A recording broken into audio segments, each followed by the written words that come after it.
Morning, everybody. I'm just gonna make a little adjustment here. It's a pretty noisy fan. It's cold. Winter time. I had the time to listen to the UNSC live debates today.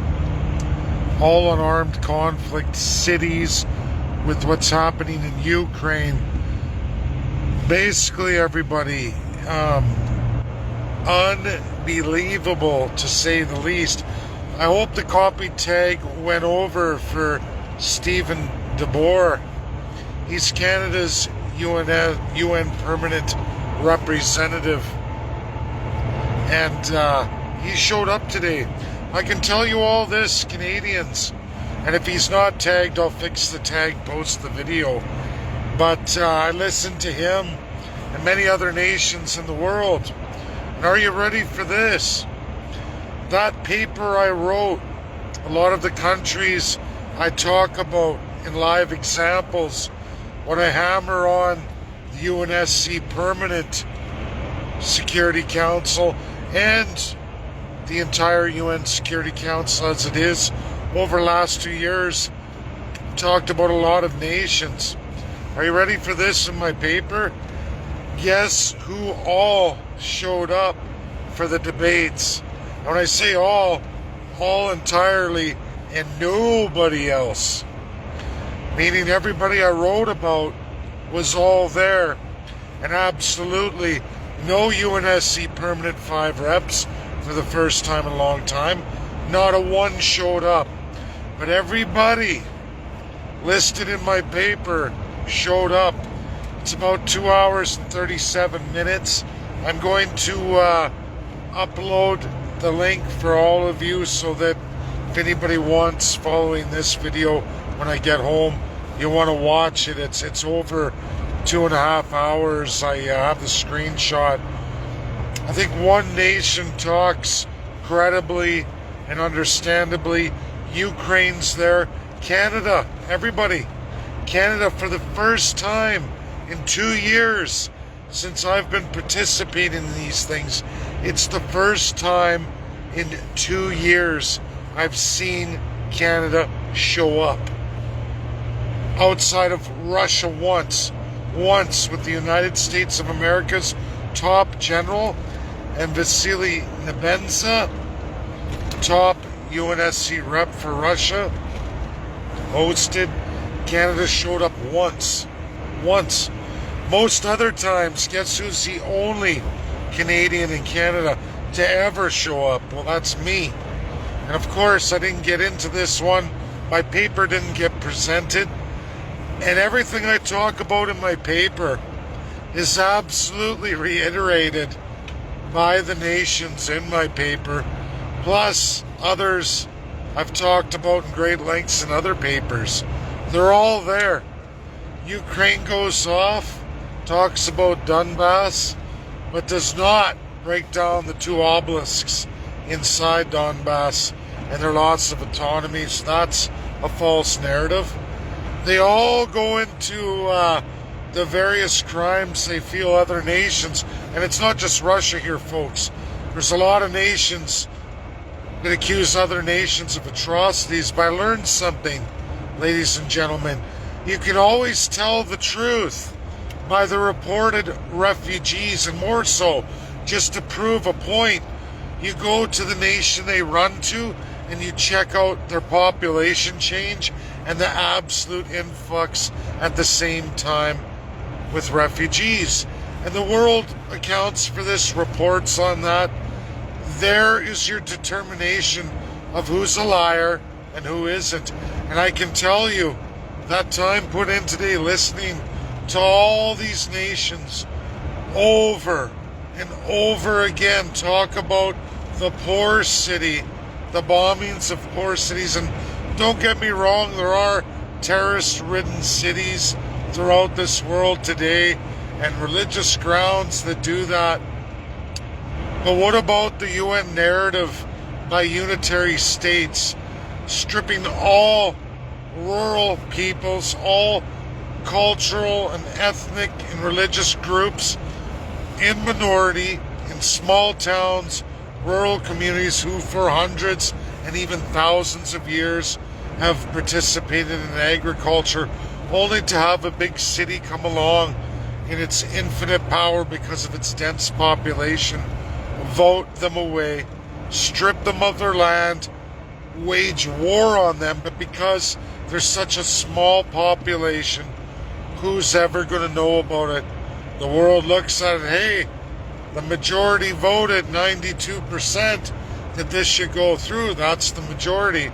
Except if the majority is a major city in a pretty substantial region or a group of regions inside one UN state, and the UN state is unitary government, and they give the power to, let's say, a massive city, and there's all these small sub-regions spread out quite largely, and of course that city gets everything, so they vote in majority to strip all the wealth out of the outlying communities and regions and powers, and tax them to boot to pay for the city's needs. Let's just say, do you really have a real fair democracy at that point? The city can't make the farms. They require the rural citizens to do that. And if they're going to rape, pillage, plunder, and rob them because of a vote, and then turn around and say, hey, we're the majority, this is lawful because we're a unitary system, and that unitary central government gave us the power to do that. We will rape, pillage, and plunder you. And then those small communities fight back, and maybe they do some damage in the city, cut off key infrastructure so that the ability to mass and mobilize an army and to really destroy those people can't be done.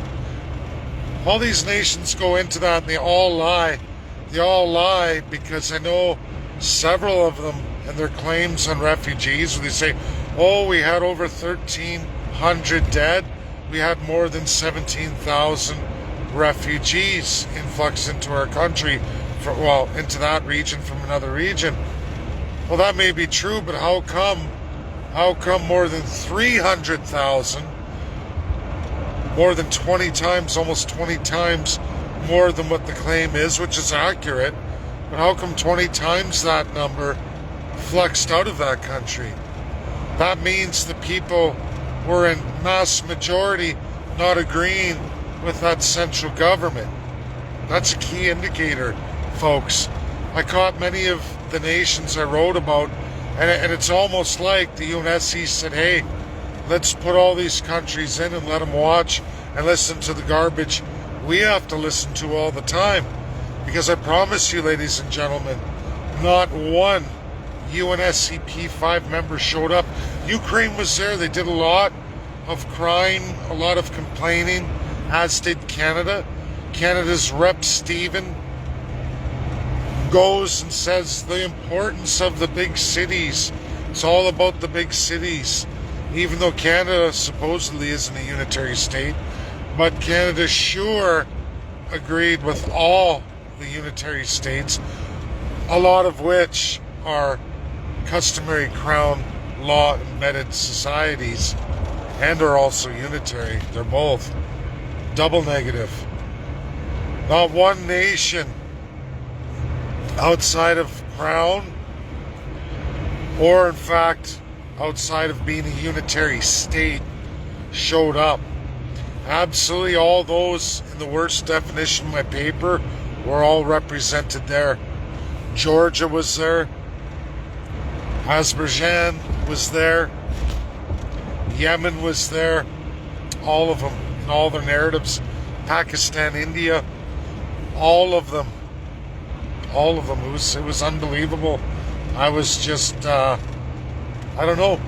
It's almost like I was there to watch it, just to see my paper come alive, and to see how it's reiterated from just those nations.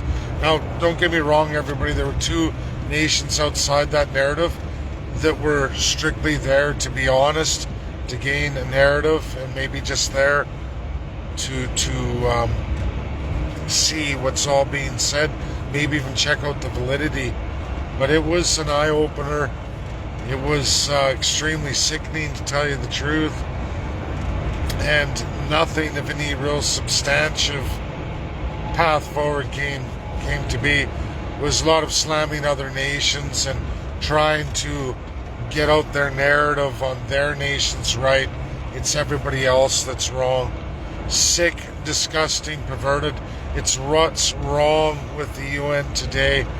And, I hope that was for my benefit and others, just to listen to these states and to catch them lying. It was nice to take my paper and apply it, even though Norway obviously didn't put it through. I would think. I can't prove that yet. That's not for certain, but I would think they wouldn't. That paper completely goes against everything Norway is. Absolutely everything. And absolutely all the nations in participation today over that entirety, almost 98% of them were there out of my paper and in exactly what my narrative is all about. Absolutely what's wrong with the UN and the world today. Really scary stuff, and it does strengthen my position. I found it extremely interesting that Canada would show up after so many years pretty much abstaining. They're never there. They showed up today, and not one UNSC P5 member did, and only 2 UNSC permanent members in the elected time period they have showed up. That was Norway and Eritrea. That's it. Very tiny country, former Soviet. And I enjoy Eritrea, I really do. And some states, I understand, are unitary because they're island and they're extremely small. It makes sense. But for a lot of these countries and very large, multi-language, multicultural, and extreme distances, and some are coastal, even part of their regions are island. Like, you can look at USA, can you imagine Hawaii and some of their other island states? I mean, come on. Or at least protectorates. Doesn't work. You can't have unitary systems enforcing the will of the most populace over such varying degrees of massive diversity just by where you're located, even longitudinally or latitudinally. There's different weather patterns, just different agriculture, different customs, different industries altogether. It's diversity, and you can't govern over multiple regions like that, multiple cultures, languages, customs, and expect it to be successful in unitary systems or crown systems. To this day, customary crown law systems doesn't work. Crown customary law is one of the sickest. If you add unitary, it's a double whammy. But that's what happened. That was reality. It was like my paper coming alive. And I don't find it to be a coincidence that all the participants are out of my paper. Right? Besides Russia and USA, the 2 I wanted there weren't there. China wasn't there. UK wasn't there. France wasn't there. And many other strong nations. But Luxembourg, that was a crazy one too. Pakistan, India, goes on and on. There were just so many. The Huas and Yemen, unbelievable. And you catch their lies. I have another narrative to share with everybody from Russia. Russia disclosed how to see the arms sales for all world nations, just like the work I do with density in economics, human density in regions as it really is, or other things like I do in using refugee to determine who's a liar or not. Well, Russia just showed me absolutely. This is the UN ambassador Oleg Stepanov to Canada from Russia, taught me today how to know arms sales registered in this world, fully published. They said this is the truth. That's how you figure this out. So I'll be putting that together for all Canadians, as it is brand new for me. I had about a half an hour to play with that program, and it's not created by Russia. Is Russia involved in it? Yes. But again, it's Russia or any nation in the world, what they submit, and then what the buyers submit. It is a lower level tier inside the United Nations, but it's one of the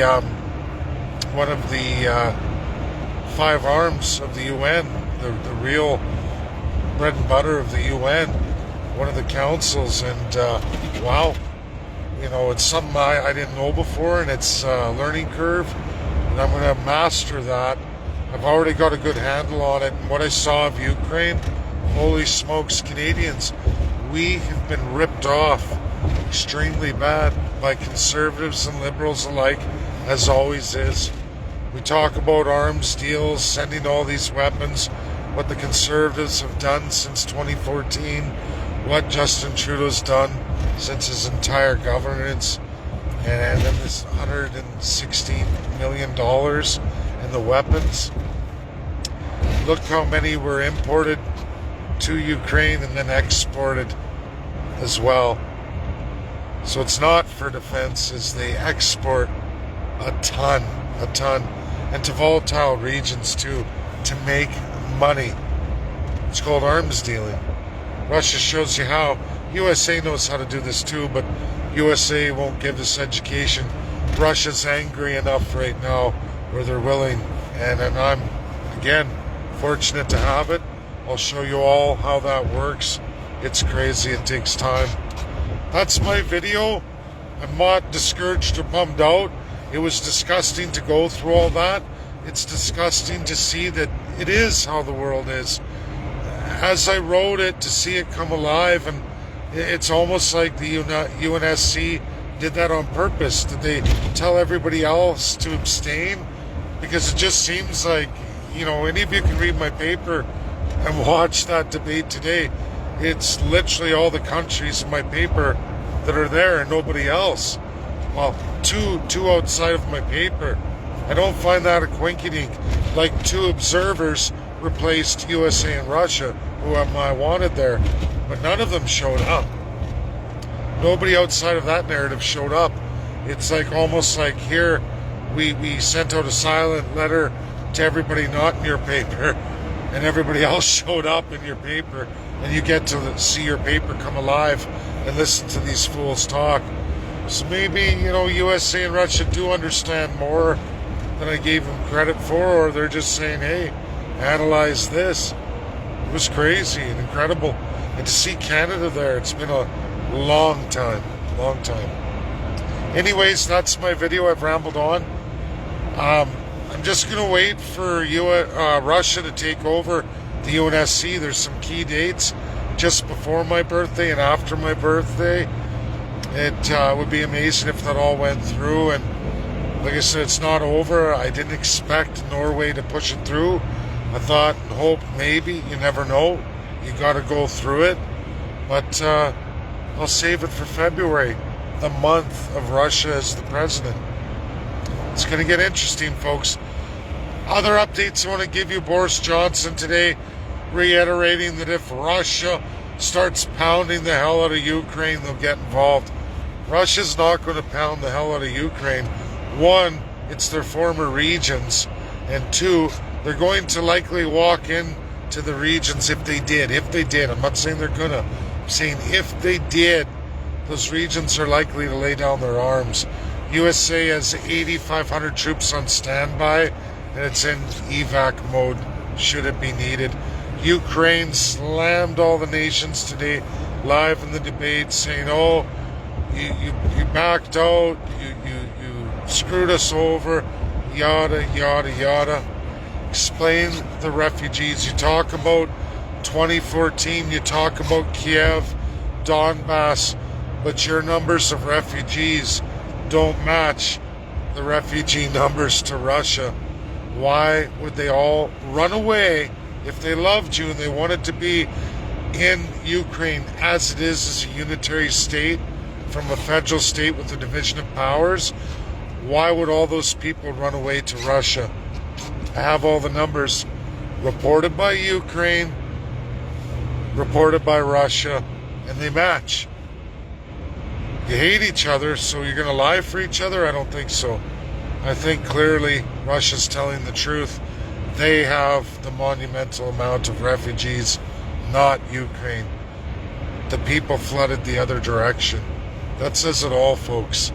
And Donbass is two obelisks who lost all their sovereignty, autonomy, and everything they had before they seeked independence, and all they wanted was independence, and all they got was another supreme autocracy. Worse, because they got it in the region too, meaning the provinces got it too, the territories got it too. Full on autocracy, twice as bad as they were before. And the level of corruption has not gotten any better since the fall of the Soviet Union for all of those people in that country, Ukraine. People can say what they want, but it's what's real, what's registered in data, credible, verifiable, and 100% true. Both countries recorded exactly the same. They just don't tell you where those refugees went. Well, we know where they went because Russia logged them. Nobody else. Thanks, that's my video. Share, share, share. Important truths. Let's see what February brings. It's not over, not by a long shot. Bye now.